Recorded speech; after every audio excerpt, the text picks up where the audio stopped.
We were faced with a challenge: Android versus iOS, Google versus Apple. With $400 to spend and months away from refreshed devices like a new Nexus or iPhone 7, if you had to buy a phone today, which would offer the better bang for buck? I'm Juan Carlos Bagnell for Pocketnow, and here's our iPhone SE versus Nexus 5X showdown. This was a really tough comparison to produce. These two devices attack very different areas of the market, and nowhere is this more evident than looking at the build quality of both phones. The Nexus 5X is a well-built machine. High-quality plastics feel good in the hand, but it feels like a, quote, less expensive device. Opposite a beautifully machined aluminum frame with glass accents, the iPhone scores an easy victory in terms of aesthetics. Fit and finish sides with the iPhone as well. Wonderfully machined, clicky buttons and switch feel much nicer in operation than the mushy plastic buttons on the 5X. Looking at ergonomics, however, delivers a more nuanced conversation. The Nexus is larger, but will always appreciate the reachability of a rear-mounted fingerprint sensor. The SE dodges most of the home button complaints we've had in the past thanks to its small size, but there's still a bit more of a reach in unlocking the iPhone.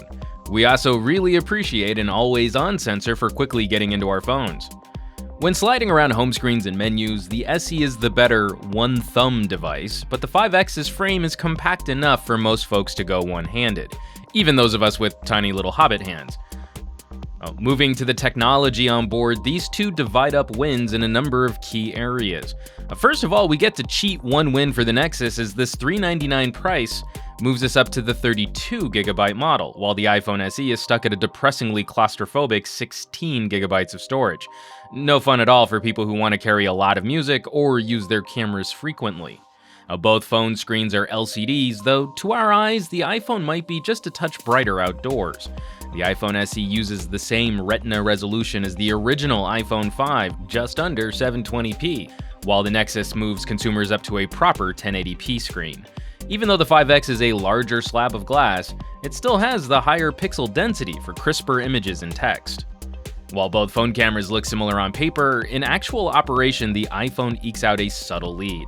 The SE benefits from years of refinement in image processing and is terrifically consistent in finishing photos. With similar metering on both devices, the Nexus tends to hit exposure a little brighter than it needs to during daylight shots. While stills are close, video is a solid win for the iPhone. While neither have hardware stabilization, Apple has developed a terrific software solution to take some of the shake out of your videos. And if you're wondering, these samples were created at the same time holding both phones in the same hand. The Nexus does a wonderful job of highlighting every step you take. To that same token, headphone audio is also a win for the iPhone. You get a louder, punchier amp to drive headphones. The SE hardware is indistinguishable from the more expensive 6S and 6S Plus. However, we do like having a front-firing speaker on the 5X for games and videos. Actual speaker performance is close, but the Nexus is pointing its speaker in the right direction. In terms of outright power, both phones are snappy and quick moving through Android and iOS. The iPhone takes the nod for gaming prowess, though.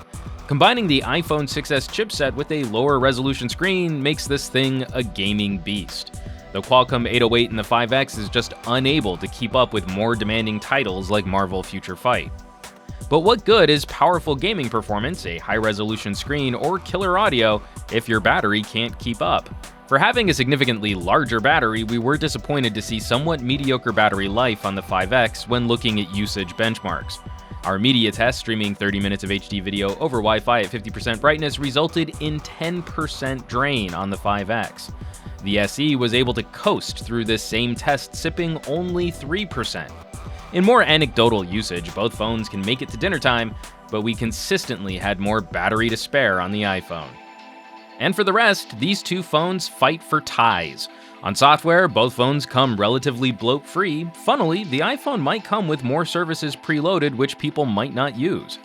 Both devices should receive timely updates directly from the companies which actually write the code for Android and iOS, and both phones have reversible connectors, Lightning and USB-C respectively. So let's wrap this up. There's obviously no clear winner here, but this was a fun battle to produce. These two trading blows in ways we weren't really expecting. Over any single hardware advantage one phone might have over the other, ecosystem is probably the biggest deciding factor in how you should spend your money. iPhone fan or Android fan, the main victory we should walk away with is seeing some top-tier tech features from Google and Apple at sub-flagship pricing. So which phone would get your hard-earned cash?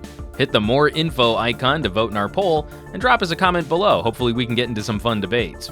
As always, thanks so much for watching. Be sure to like, share, and subscribe for more comparisons like these.